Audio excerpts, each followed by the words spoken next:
येन बंधु बलिराजा दानवेन्द्र महाबलम तेन तम अभिबंधनामी रक्षे माचल माचल।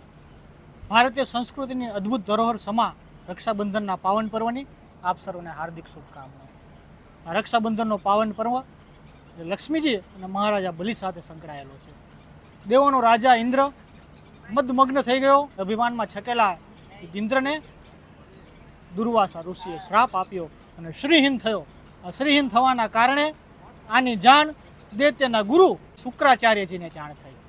શુક્રાચાર્યજીએ રાજા બલિને કીધું અને રાજા બલિએ ચડાઈ કરી, યુદ્ધ થયું અને ઇન્દ્રલોક પર એને વિજય પ્રાપ્ત। દેવોની માતા એટલે માતા અદિતિ અને એમના પિતા એટલે ઋષિ કશ્યપ। કશ્યપ ઋષિ એટલે બ્રહ્માજીના પુત્ર। અદિતિ માએ કશ્યપજીને વાત કરી કે મારા પુત્રો અત્યારે નિરાધાર છે, એમનામાં ઉદ્ધાર માટે કંઈક વિકલ્પ કરો।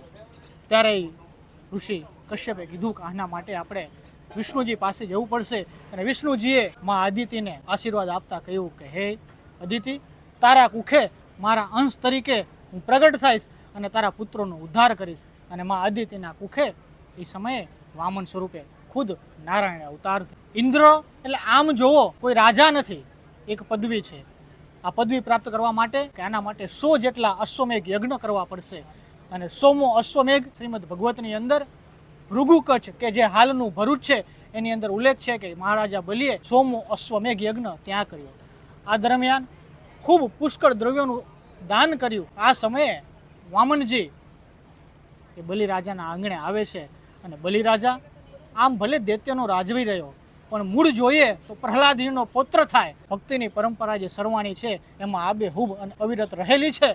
એટલા માટે એ મહારાજા બલિ વામનજીએ જે 3 ડગલા પૃથ્વી માગી, 2 ડગલાની અંદર તો વામનજીએ તેની પાસેથી પોતાનું સર્વસ્વ માગી લીધું છે। હે વામન દેવ, 3જું ડગલું મારા મસ્તક પર બિરાજો।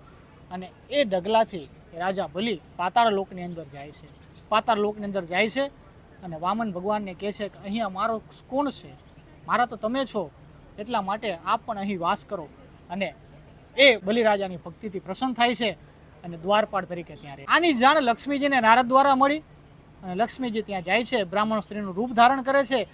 એ સમયનો દિવસ એટલે રક્ષાબંધનનો દિવસ એ બ્રાહ્મણ સ્ત્રીએ મહારાજા બલિની હાથની અંદર રક્ષાસૂત્ર બાંધ્યું, રાખડી બાંધી અને ત્યારબાદ બલિરાજાએ કીધું કે હું આપને તો શું આપી શકું મારા બેન, તમે માગણી કરો કે હું તમારી આપની શું સેવા કરું।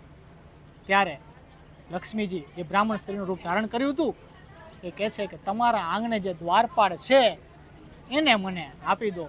અને એ દિવસથી રક્ષાબંધનના પર્વ ઉજવવાની શરૂઆત થઈ।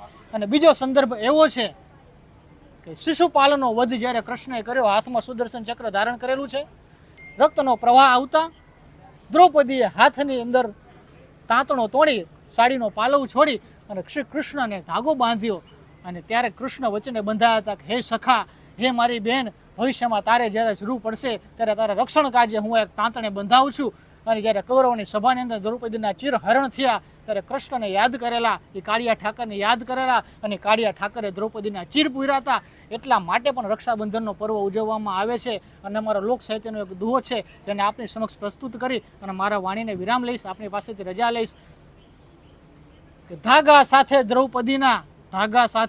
દ્રૌપદીના તે સામટા પૂર્યા ચીર, એવો વ્યવહારું છે તું વીર, સાચો શેઠ તું સાંભળા, સાચો શેઠ તું સાંભળા, સાચો શેઠ તું સાંભળા।